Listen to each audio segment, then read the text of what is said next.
জীবনে এত লেখাপড়ার দরকার নেই। জীবনে লেখাপড়া করতে হয়, মাথা রাখতে হবে জীবনের জন্য লেখাপড়া, লেখাপড়ার জন্য জীবন। তোমাদেরকে একটু সামাজিকতা শিখতে হবে, বন্ধু বান্ধবদের সাথে মিশতে হবে, হ্যাঁ, বোল্ডলি সাহসী হইতে হবে, ঘরের অন্যান্য কাজ পারতে হবে, লেখাপড়া জীবনে কিভাবে অ্যাপ্লাই করতে হয় সেটাও জানতে হবে।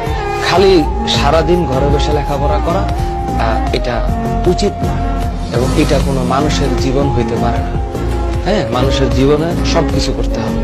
সাইকেল চালাইতে পারতে হবে, সাঁতার শিখতে পারতে হবে, হ্যাঁ, ক্রিকেট খেলতে পারতে হবে, ফুটবল খেলতে পারতে হবে, গাছে উঠতে পারতে হবে, ডাব নারিকেল পারতে হইতে পারে, ডাব নারিকেল কাটতে হবে, মাছ ধরতে হবে, মাছের বাজার থেকে মাছ কিনে আনতে হবে, মাছ কাটতে হবে, মুরগি কাটতে হবে, রান্না বান্না শিখতে হবে, নিজের কাপড় চোপড় ধুইতে হবে, ঘর বাড়ি পরিষ্কার করতে হবে, আরেকজনের সমস্যা সমাধান করার জন্য উদ্যত হইতে হবে, নিজের ঘরকে পরিষ্কার পরিচ্ছন্ন রাখার জন্য নিজেকে কাজ করতে হবে, এগুলো শিখতে হবে।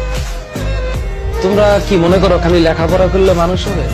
কেউ যদি এটা মনে করে থাকো, আর কোনো বাবা মা যদি এটা মনে করে থাকে, তোমরা সবাই ভুলের মধ্যে আছো।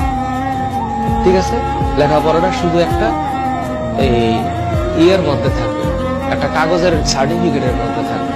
এখনকার পৃথিবী শুধু লেখাপড়া দিয়ে চলে না, আরো অনেক কিছু দিয়ে চলে।